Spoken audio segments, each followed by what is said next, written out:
Mana shu BMW mashinamni sotmoqchiman. Assalomu alaykum hammaga. Siz to'g'ri eshitdingiz. Men BMW mashinamni sotmoqchiman. Lekin bu qora mashinani emas. Bu yonidagi oq mashinani sotmoqchiman.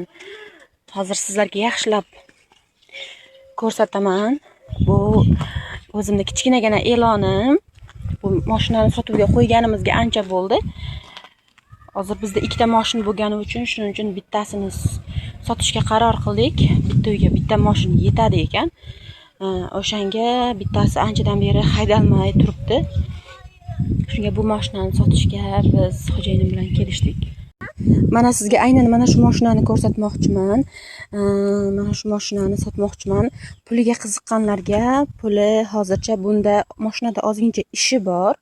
Shuning uchun hozircha bu yurmaydi. Men o'tgan videomda ham aytib o'tganman buni.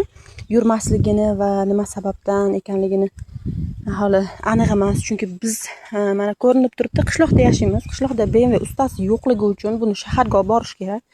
Adashmasam 6 oydan beri mana shu joyda turibdi-da.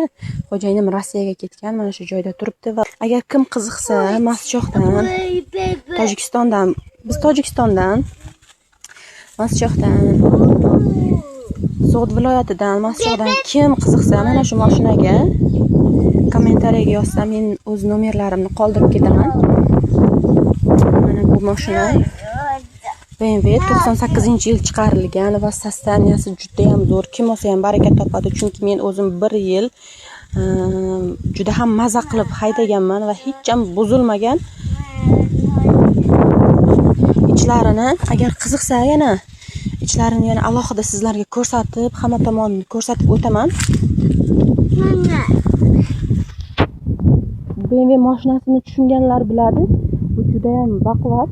98-yil ishlab chiqarilgan bo'lishiga qaramasdan bu yurishi ham mana bu qora mashinamdan ko'ra bu oq mashina ancha yurgan kilometri kam va materiali juda ham baquvvat. Tojikiston bo'yicha kim BMW mashinasiga qiziqsa, menga aloqaga chiqing. Bu avtomat korobka. Bu mexanik emas, avtomat korobka. Xullas, buni ozgincha ishi bor. Anchadan beri shu joyda turgani uchun bu chang bosgan va ko'rinishi unchalik chiroyli ko'rmayotgan bo'lishi mumkin, lekin mana bu mashinamni ham bir buzilib qoldi. Video qilganman, bu haqida ham buzilib qoldi, lekin bu juda ham arzonga tuzaldi. 1,5 ming so'mga BMW ustasi shaharda tuzatib berdi. O'zbekiston puliga bu 1,5 millionga mana shu tuzaldi-da. Masalan, bu yurmay qoldi, bu ham qayerdir shunaqa buzilib qoldi. Xullas, buni 1,5 ming so'mga tuzatib berdi.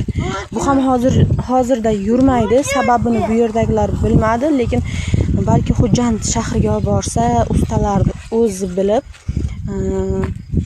tuzatib berar. Lekin kimni mana shu oq BMW mashinasi qiziqtirsa, kommentariyaga yozsin, men o'z nomerimni qoldiraman, gaplashamiz yana. Lekin meni ko'p kuzatadiganlar o'zbekistonliklar bo'lishi mumkin. Meni ko'rgan tojikistonliklar, So'g'd viloyati, Maschoq nohiyasidagilar meni ko'rsa, aloqaga chiqing menga. Bu mashinaga ozgina, ko'p emas, ozgina menimcha rasxodi bor, chunki juda ham yaxshi yurganda. Bu yurmay qolishdan avval hech ham bir nima problemasi bo'lmagan. Xullas, bu yerdagi ustalar tushunmadi. Biz ham shaharga yaxshi ustaga olib bormadik. Lekin summasi ham menimcha qimmat emas. 35 millionga to'g'ri keladi. 35-40 millionga to'g'ri keladi-da.